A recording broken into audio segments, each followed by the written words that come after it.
pace car is in, and here we go.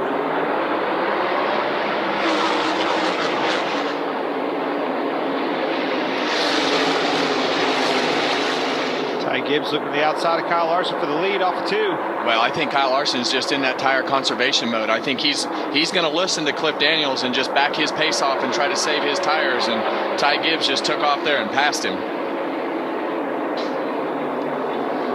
This restart strings out a lot more than any prior restart. It's like not a lot of people rushing to the front. I think you're exactly right. And you listen to the radio. I looked over.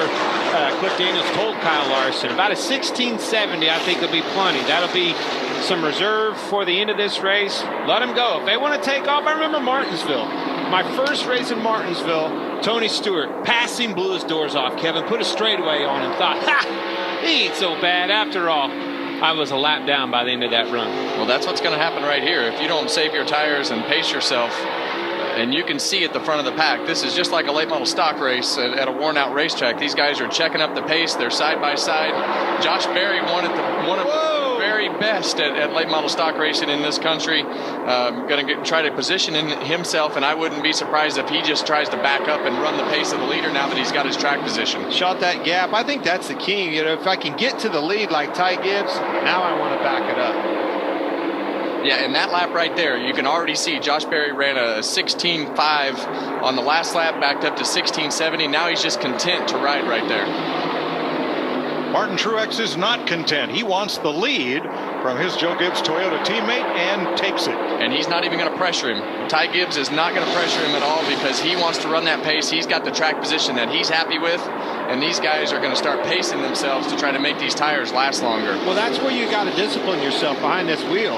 It's going to be easy to get to that lead. All right, if I can get to the lead, then I'm going to back up. Well, you start backing up, now I'm going to get greedy. Some other guy is. Don't get enticed into that. Stay on the plan. Stay managing these tires.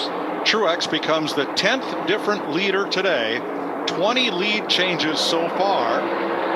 As Christopher Bell battles Josh Berry for 4th. Inches apart. Careful. Less than an inch. Well, we saw them run, and you're going to see Ty Gibbs go on the outside right here for the lead, and he's like, okay, I'm going to go back up front, take the lead, and I'm going to set the pace again. And every time somebody gets the lead, they check that pace up in order to try to get their cars to where they are in the right track position, and then try to set the pace.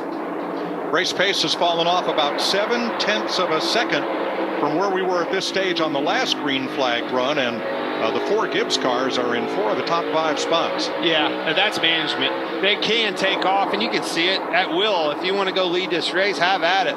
But you're going to wish you didn't here in about 30 laps.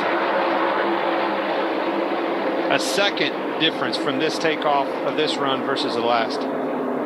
All intentional. Nothing to do with the racetrack, the cars, tires, all by choice from the teams and the drivers. And now there's a huge game of strategy and a game of chicken that's going to happen with all this jockeying back and forth to see who wants